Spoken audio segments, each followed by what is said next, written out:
많은 영화들이 코로나로 주춤했던 요즘 드디어 충무로의 상업영화가 선을 보이기 시작하네요. 그 첫 번째 주자는 김무열, 송지효 주연의 침입자입니다. 우선 정말 반가웠습니다. 근근히 소규모의 한국 영화가 개봉했지만 상업적인 목표를 둔 영화는 거의 없었거든요. 자막 없이 온전히 영상에 집중할 수 있는 영화. 너무나도 눈에 익고 반가운 배우들이 등장하는 영화. 심지어 오랜만에 평일인데도 영화관의 관객들이 붐비더군요. 영화를 좋아하는 매니아로서 너무 즐거운 하루였습니다. 자, 그럼 이러한 외적인 요소를 잠시 옆에 두고 침입자 영화 그 자체는 어땠을까요? 제 개인적인 기준으론 장점과 단점을 모두 가지고 있는 영화라 생각합니다. 영화의 최초의 아이템은 분명 매력이 있어요. 하지만 그 방식이 많이 어설펐습니다. 충분한 상품성을 갖추진 못한 거죠. 영화 제작 기초의 내재적 분석 시작하겠습니다. 손원평 감독의 침입자입니다. 스포일러 많습니다. 영화의 시작은 주인공인 서진의 내적 결핍으로부터 시작합니다. 중요한 미팅 자리에서도 그는 과거의 기억으로 인해 고통을 받고 있습니다. 그것은 자신이 사랑하던 아내가 뺑소니로 인해 죽음을 당했다는 거죠. 아직까지 검거되지 않은 범인, 그리고 그 범인을 최면 치료를 통해 잡으려 하지만 알 수 없는 기억의 파편으로 인해 방해를 받고 있는 상태죠. 그러한 상황에서 주인공에게 한 통의 전화가 걸려오게 됩니다. 바로 실종된 동생, 유진을 찾았다는 거죠. 그렇게 가족은 다시 만나게 되고 이야기는 본격적으로 달리기 시작합니다. 이 이후의 진행이 굉장히 흥미로워요. 가족의 형성은 시간인 것인가 아니면 혈연인 것인가에 대한 문제죠. 어머니와 아버지는 그녀를 너무나도 반깁니다. 잃어버린 딸에 대한 죄책감의 회복이자 자신의 피를 이어받은 혈육이란 존재. 반면 서진에겐 그녀를 가족으로서 인정하기에는 그 짧은 시간의 만남은 너무나도 부족합니다. 낯섦이라는 묘한 경계심이 자리 잡고 있는 상태죠. 유진이 가족에게 흡수되어가는 상황이 거대한 사건은 없어도 미묘한 긴장감이 흘러요. 심리 스릴러라는 것은 결국 주인공의 내적인 목표를 건드려야 되는 것인데 유진이라는 존재는 서진의 내적인 문제를 조금씩 바늘로 찌르고 있습니다. 자신의 아내의 죽음은 유진의 복귀로 대체되는 것처럼 보이며 가족으로서의 봉사하는 유진의 모습은 서진에겐 자식으로서의 자신의 입지가 약해지는 것처럼 보이죠. 그리고 가장 중요한 건 유진이 실종된 가장 큰 원인은 바로 서진에게 있다는 점이죠. 시작 단계의 이야기는 잘 풀었어요. 가족이라는 소재는 익숙하지만 이러한 상황은 쉽게 접할 수 없는 것이죠. 분명 신선함을 불어넣고 있습니다. 그리고 그러한 상황에서 보이는 알 수 없는 불안감은 호기심을 유발하고 앞으로 벌어질 사건에 대한 기대감을 가지게 하죠. 좋습니다. 이제 남은 건 풀어둔 이야기를 잘 거두어 담는 것이죠. 이야기가 전개되면서 영화는 약점을 드러내기 시작합니다. 초반에 흐르던 묘한 긴장감이 어느새 뚝 하고 끊기죠. 순간의 상황과 묘사로 짧은 긴장감을 만들 수 있습니다. 하지만 영화 전체의 긴장감을 유지하려면 영화 고유의 장르성을 잘 유지해야 하죠. 이 영화의 장르는 미스터리 스릴러입니다. 좀 더 들어가 보면 미스터리를 통해 스릴을 발생시키는 거죠. 하지만 이 영화는 미스터리를 놓쳐버려요. 미스터리의 핵심 키워드는 불확실성입니다. 그 불확실성은 주인공의 선택을 어렵게 만들고 그 어렵다는 감정은 관객에겐 재미이자 스릴이 됩니다. 하지만 이 영화는 너무나도 명확합니다. 이야기를 움직이는 최초의 사건이 25년 전 실종된 동생 유진이 찾아온 것이며 주인공의 목적은 찾아온 이 여성의 존재를 밝히는 거죠. 영화 초반에 미스터리가 존재했던 건 어머니, 아버지가 북을 치고 노래해도 서진이 묘하게 그녀를 의심했기 때문이에요. 부모님이 자신의 딸이란 말해도 주인공과 관객의 눈으론 아닐 수도 있다는 것. 이게 바로 불확실성이죠. 하지만 영화의 중반부터는 누가 봐도 이 여자는 문제가 있는 여자입니다. 누가 봐도 이 여자는 비밀이 있는 사람이죠. 주인공을 위기로 빠뜨리는 사람, 주인공의 조력자를 위협하는 모든 구심점엔 유진이 있어요. 누가 봐도 나쁜 년이죠. 미스터리 스릴러의 명작 곡성을 생각해보죠. 이야기를 이끌어가는 주인공은 곽도원입니다. 모든 사건의 선택은 그가 하게 되죠.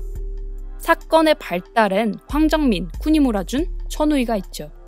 누가 봐도 쿠니무라준이 나쁜 놈이고 황정민이 조력자처럼 보이지만 어느 순간부턴 그 경계가 모호해집니다. 도움인 것 같으면서도 함정처럼 보이며 조력자처럼 보이면서 적대자처럼 보이죠. 그 절정은 곽도원과 천우희의 마지막 대립 시퀀스에서 폭발합니다. 절대 현혹되지 말고 딸에게 가라는 황정민. 반면 그놈의 말을 믿지 말라며 그놈도 한패라는 천우희. 무엇이 진실인지 알 수 없는 이 불확실성. 곽도원의 선택은 망설여지고 이 망설임은 서스펜스를 확장시킵니다. 이것이 미스터리가 발생시키는 최적의 스릴이죠. 다시 한번 말하지만 침입자는 너무나도 명확해요. 주인공의 선택의 폭이 곡성의 곽도원에 비하면 너무나도 좁아요.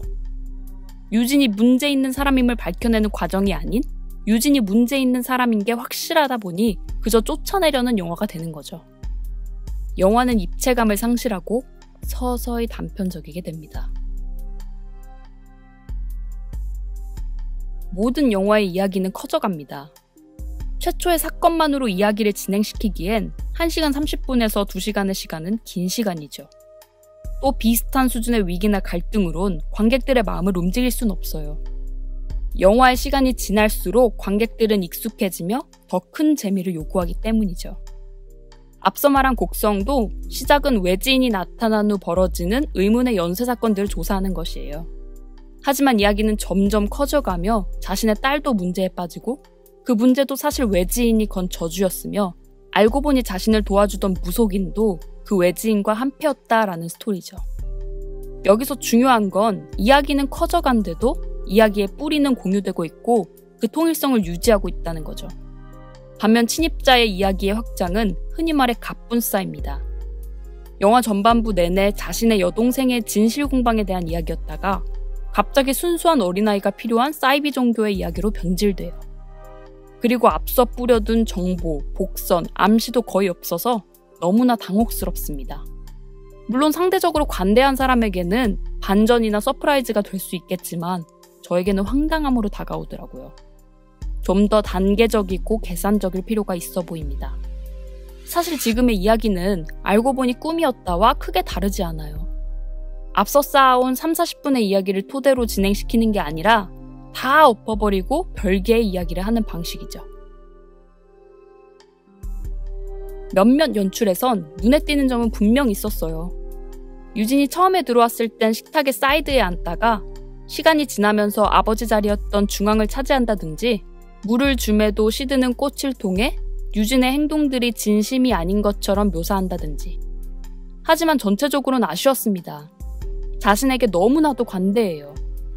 복합상가에서 살인이 났음에도 경찰은 오래된 건물이라 엘리베이터에만 CCTV가 있다고 말하죠. 블랙박스가 달린 경찰차 내부에서 유진은 자신의 진실을 전부 밝힙니다.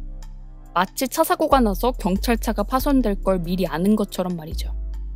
그리고 감독은 이러한 어설픔을 스스로 알고 있는 것 같아요. 관객들의 눈에 보이는 여러 의문들을 이러한 공간은 원래 이런 거야. 저 캐릭터는 무심해서 신경 안 쓰는 거야. 캐릭터의 대사로 변명하기 바쁘죠. 디테일이 너무나 약합니다. 각본이 너무 게을러요. 봉 감독님의 디테일을 원하는 게 아니에요. 한국 영화에서 요즘 너무나 당연시하는 이러한 자기성을 어느 정도 고민은 했으면 좋겠다는 거죠. 해결 단계에서 서로의 잡은 손을 보여주며 주인공의 트라우마를 불러오는 선택은 좋았습니다. 영화를 통틀어 가장 극적이었어요. 그렇기 때문에 더욱더 중반부의 이야기는 아쉬웠습니다. 이 영화에서 가장 힘이 있는 이야기는 순수한 아이니 재물을 바쳐야 하니 그런 게 아니라 이 오누이에 대한 관계예요. 초반부에도 힘을 많이 실었잖아요. 꼭 손을 잡고 있으라는 엄마의 말을 잊고 손을 놓친 오빠. 그리고 25년 만에 돌아온 정체불명의 여동생. 주인공은 이 여성을 보고 안도감을 느껴야 하는지 죄책감을 느껴야 하는지, 주인공은 이 여성이 자신의 여동생이 아니라고 생각하는지 아니면 아니길 바라는 건지. 이야기가 외적인 사건이 아닌 내적으로 더욱 커졌다면 어땠을까라는 생각이 드네요. 영화 제작기 초의 침입자 적정가는 7,000원입니다. 이 리뷰는 지극히 주관적인 리뷰입니다. 끝으로 이 영상이 좋다고 생각되시면 구독과 좋아요를 부탁드립니다. 댓글을 남겨주시면 여러분의 생각을 통해 더 좋은 리뷰를 만들 수 있을 거라 생각합니다. 감사합니다.